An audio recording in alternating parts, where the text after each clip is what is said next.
All right then. So we have got Forgotten Memories, Memory Lane, Forgotten Memories, FNAF clone. Which, if you know the rubric already, that's going to tell you something already. So usually we go through this on a rubric. If you haven't watched these before, we play the game. I go through a rubric, which is just a list of things that we compare it by, and then we rate it. Good or bad? Is it worth it? Is it convincing me that Roblox is actually a good game to play? So we played 2 or 3 rounds. We actually played a little bit more just because, well, I'll get to that point. Starting with, is it a meme or an existing IP? That's pretty obvious. It's Five Nights at Freddy's, but on a Roblox engine done by someone else. Now, I know there's probably a lot of time put into this game and that kind of stuff, so it is definitely something that they worked on, but the idea behind the game, the mechanics behind the game, like the existence of the game in general, all of the characters and the assets are based off someone else's creation. They've given credit for that, so kudos to them. They know about that, but at the same time, it's a meme. It's an IP that exists already, and that means, in my book, that means, you know, you're not being original, if that helps. So yeah, that's a down. We're thumbing that down. That's a negative point to it. It's an already existing meme and IP, not an original creation inside of an engine where you can create however you wish. Now, that being said, there were cinematics and a unique story and characters and that kind of stuff. It was kind of lost in the chaos of the sound and that kind of stuff. I had to adjust the settings myself.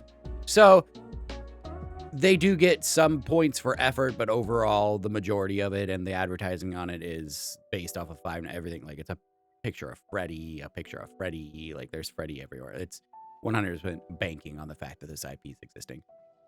So, negative point on that one. Does it want me to pay?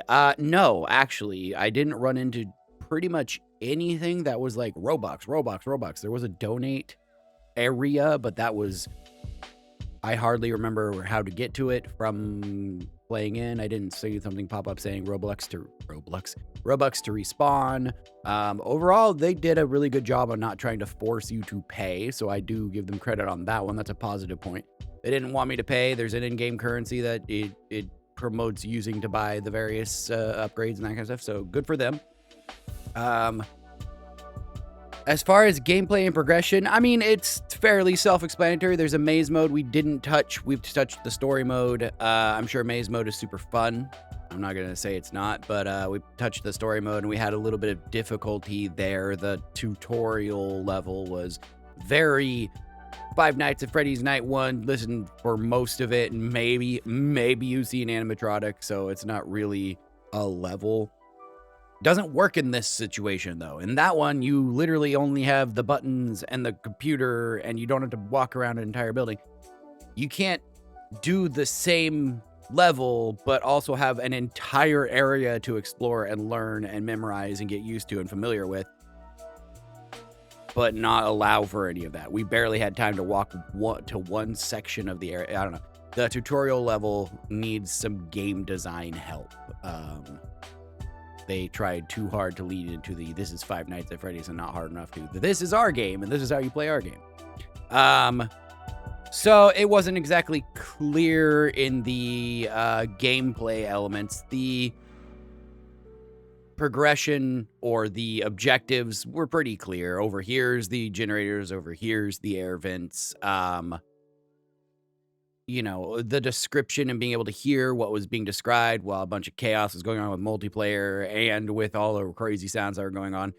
I'm not going to put that all on them. There was definitely part of it, you know, sounds overlapping each other and causing, you know, any ADHD brain is just going to click right off and not listen to that one. So not super clear. So, you know, let's see here. We have a negative and a kind of neutral point. So overall, that's going to be a negative is that one.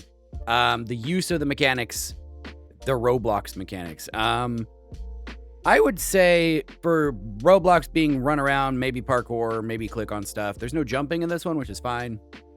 I don't know. The level design, again, I've not opened the Roblox creator, but they made it entirely too dark and they did not make it clear on how to either avoid detection or if hiding would work 100% of the time. I know at some point I was hiding and Golden Freddy got me.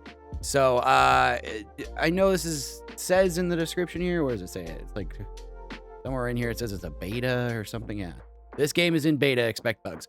I don't know if that counts as a bug or not, but overall it still needs some work as far as the use of the mechanics and if it's intuitive. Completing the objectives is go, press button, hold it like any other, so it works as far as that, but like the level design and the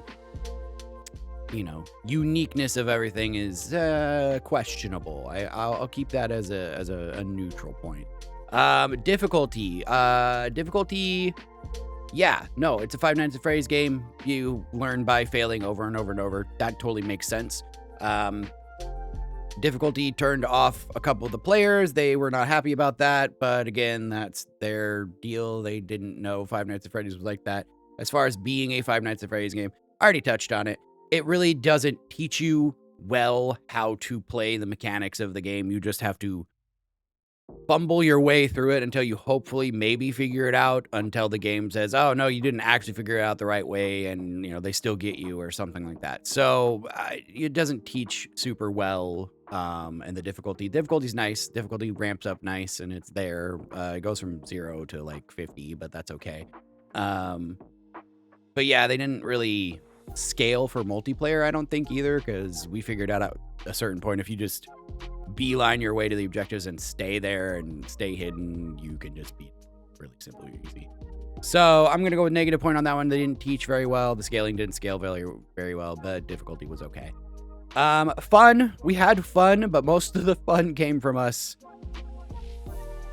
laughing at it, like pretending to be scared, making a joke out of it.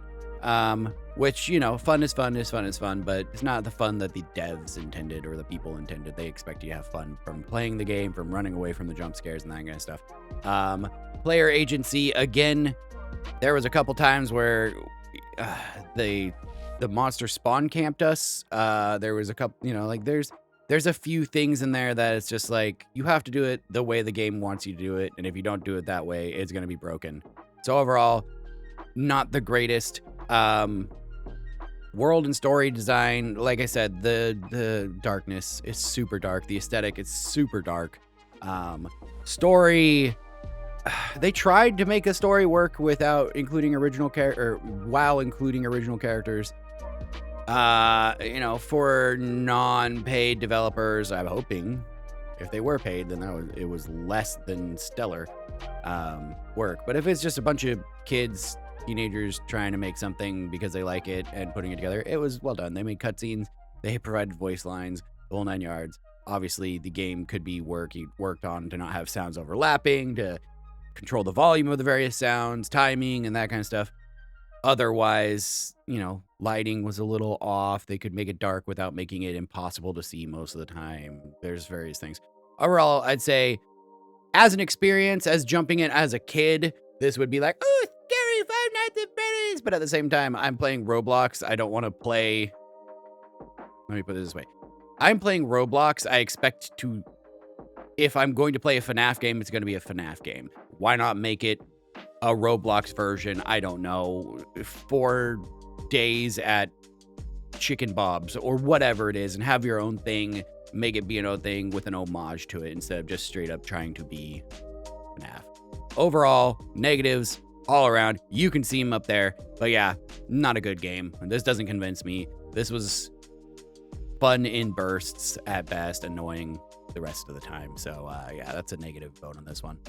But that's going to be it for Forgotten Memories. If you want to see the gameplay, if you haven't already, I don't know why you're here, but that's fine if you came on this first.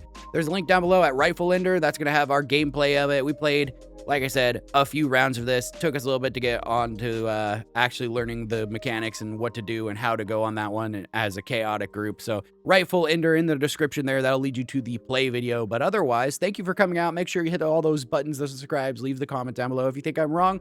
Let's have a friendly discussion on this. And otherwise, we'll catch you next time. Bye-bye.